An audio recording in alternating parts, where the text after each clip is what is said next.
Okay, welcome to Vantage, game 3. It went, of course, completely different, and in this case it went completely south. Uh, I was playing the green crew character, and I started with to not do. I started with very few um, items that I gained, and a lot of very expensive skill checks, so a lot of dice were rolled, and these things I used at random to when you place a card, then you lock the rightmost slot.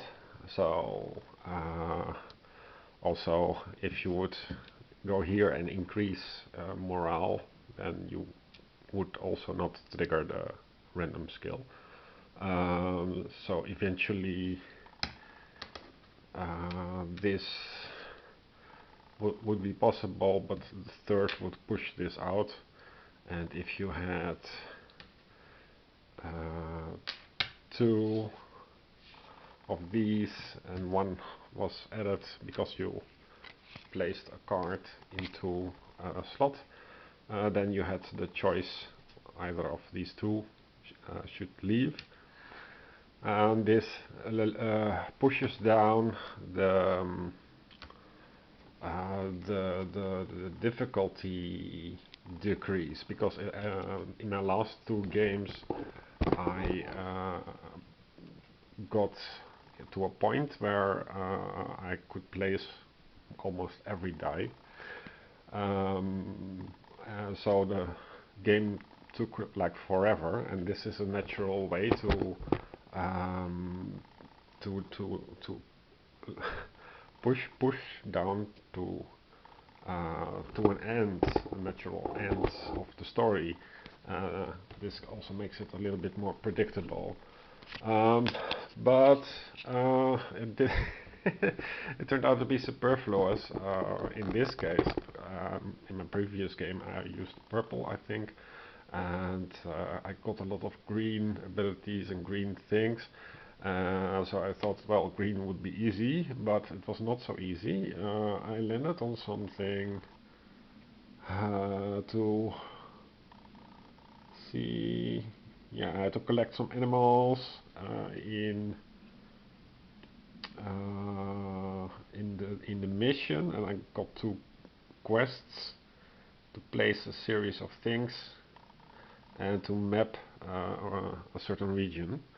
Um, and the skill checks there were just yeah, killing the game. So eventually, without these, even I got to zero. And when you reach the zero, you take the take entry of the mission. You only have one mission, so that's this number, and you look it up. And if you found yourself to have reached an untimely death, then you can take all the dice and roll them. And the minuses, of course, don't count, and these things also don't count, but the things with stuff on them, for example, this is what you would gain. And if you would roll something, if the case was like so, for example, then this would mean a definitive death, because you even with a resurrection you could not gain. And it makes no so I died the second time because I did get lucky, something like this. I died the second time because of the high skill checks and the lack of ability to place things. I also gained a curse because that was that was the consequence of a certain action, and it was not even it was just a move action.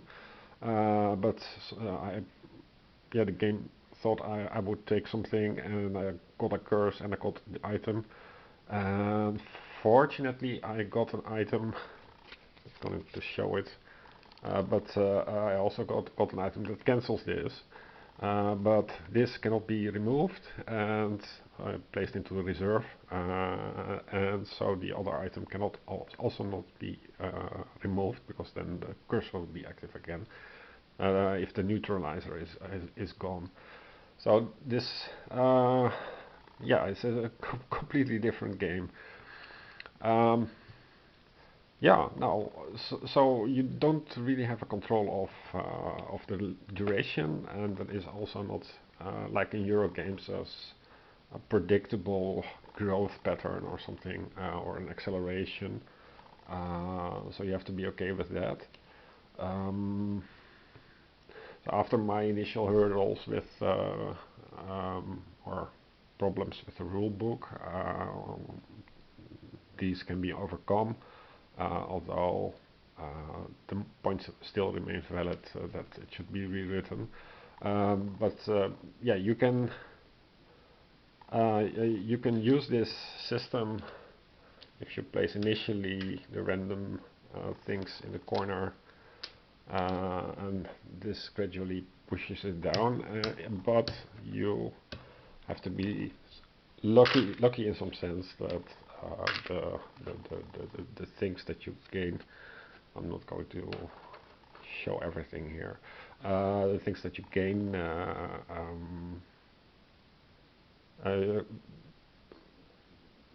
yeah, you have to be lucky to that they are helpful in, or can be used. And many of the cards that I had, I'm going to show this part, for example. You can only do this if you find a coax or lure entry, and then you gain a boost, and then you can use that boost. It's some kind of charged thing. This requires the red action. I tried it, but I did not get the the hourglass symbol. So yeah, it's a question of luck. And this thing, I did encounter landscape cards with this composite symbol, so I did place once die there. Most of these cards are like so that you have things like specific verbs that don't occur anywhere else, and in the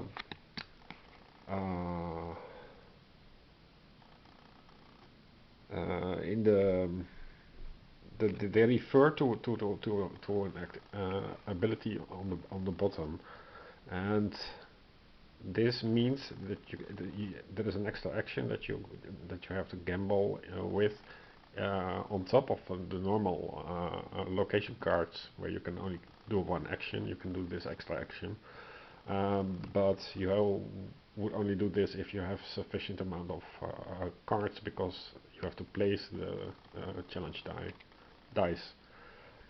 And there has to be a sentient in your grid. So there are some you cannot dance alone, for example. So there is yeah, it's quite situational. But when you do, you can place. It's a very weird card, but you can, I think you can place dice. Yeah, I think that's how it works. But you place dice, but to place a die, you can place them over here, but if you place the die here, then you need to place 2 boost tokens, and the boost tokens have to be from here, I think. So you have to collect first 3 boost tokens here, and the only way to gain these boost tokens is to acquire them via this this skill slot. So effectively, the first time you dance, you can place it over here and then gain the first boost token, and the second time you dance, you can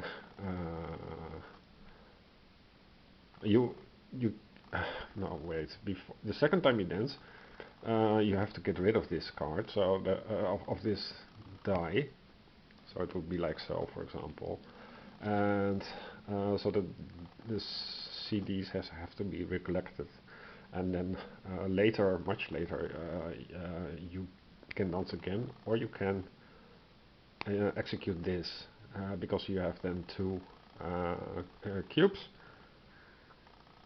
Yeah, so there's quite a bit of stuff that's implied in a single card, and that is yeah, that is worthy of praise. So this is I don't know who designed this card, but it's a great card, and there are many such cards that have stuff here and stuff over there, and cost and a benefit. Yeah, the other things I won't show. I got a part of a map. That is from the Book of Secrets, the Book of Vantages. Book of Vantages has a lot of maps. If you just go through it like so, and yeah, I think there is a lot of replayability in this game. You can play this for like 50 times or something. There are 126 separate entries. Okay, bye.